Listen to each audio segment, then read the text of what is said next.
نحمدہ و نصلی علی رسولہ الکریم، اما بعد۔ دشمن کے ساتھ کیسے سلوک کیا جاتا ہے اور لوگ اچھائی کے ساتھ کن لوگوں کو یاد کرتے ہیں، آئیے ایک واقعہ سناتا ہوں۔ دہلی میں ایک نہایت ہی فاسق فاجر شخص تھا جو حضرت خواجہ باقی باللہ رحمۃ اللہ علیہ کے پڑوس میں رہتا تھا۔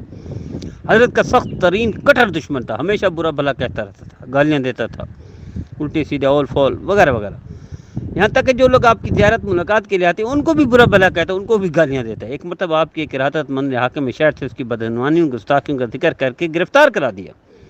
حضرت خواجہ کو اطلاع ہوئی خواجہ باقی باللہ رحمۃ اللہ علیہ کو، تو آپ نے اپنے ارادت مند سے کہا کہ تم نے ہمارے پڑوسی کو کیوں گرفتار کرا دیا؟ اس نے عرض کیا کہ اس شخص کی گستاخیاں آپ کی شان میں حد سے بڑھ گئی تھی۔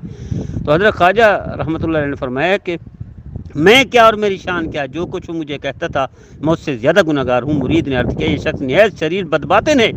آپ نے فرمایا بھائی آپ ایک صالح نیکوکار آدمی ہو، اس لیے دوسرے لوگ تمہیں بد کردار بدعمال نظر آتے ہیں، میں تو اپنے سے زیادہ برا کسی کو نہیں دیکھتا۔ مرید بہت شرمندہ ہوا، جس نے گرفتار کرایا، جس نے اس کو تکلیف پہنچائی، اسی وقت اس شخص کو رہا کرا دیا۔ نتیجہ یہ ہوا کہ وہ جو دشمن تھا اس نے بھی آئندہ کے لیے توبہ کر لی اور ارادت مندوں اور عقیدت مندوں میں شامل ہو گیا، بلکہ مریدوں میں شامل ہو گیا، ہمیشہ کے لیے توبہ طائب کر لی۔ یہ ہے دشمن سے سلوک۔ ہم کیا کرتے ہیں، ہمارا کردار کیا ہوتا ہے، ہمارا عمل کیا ہوتا ہے، اور ہم نبی کریم صلی اللہ علیہ وسلم کا نام لیتے ہیں، کتھے مہر علی کتھے تیری ثنا۔ کہاں نبی کریم صلی اللہ علیہ وسلم کے سب سے بدترین دشمن عبداللہ بن ابی، آپ صلی اللہ علیہ وسلم تشریف لے جاتے ہیں، اس کا جنازہ پڑھاتے ہیں، آپ اپنی قمیض پہنا دیتے ہیں، اس کو لعاب مبارک لگا دیتے ہیں، قبر تک اتار دیتے ہیں، اس کے لیے دعا کرتے ہیں۔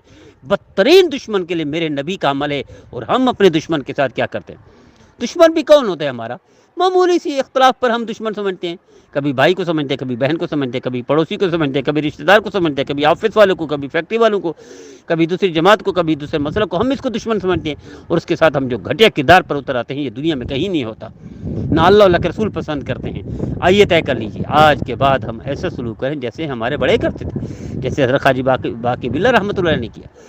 بہت ساری مثالیں اکابر کی وقتاً فوقتاً سناتا رہوں گا انشاءاللہ العزیز۔ آج سے طے کر لیجیے کوئی بھی دشمن ہمارا، یا جس کو ہم دشمن سمجھتے ہوں، یا جو ہمارا مخالف ہو، یا ہم سے اختلاف کرتا ہو، یا کسی بھی لحاظ سے ہم سے وہ نظریات میں اتفاق نہ کرتا ہو، یا کسی مطلب اختلاف نہ کرتا ہو، تو ایسا سلوک کرے جیسے یہ ہے شریعت کا حصہ، جیسے حضرت باقی باللہ رحمۃ اللہ علیہ نے کیا، جیسے میرے نبی نے کیا۔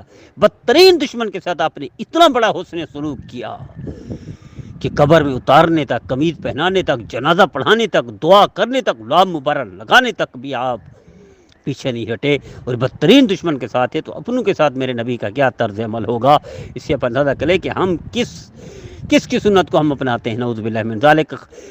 فرعون دشمن کے ساتھ ایسا کرتا تھا، ابو جہل دشمن کے ساتھ ایسا کرتا تھا جیسے ہم کرتے ہیں۔ میرے نبی نے تو ایسا نہیں کیا جیسے ہم کرتے ہیں۔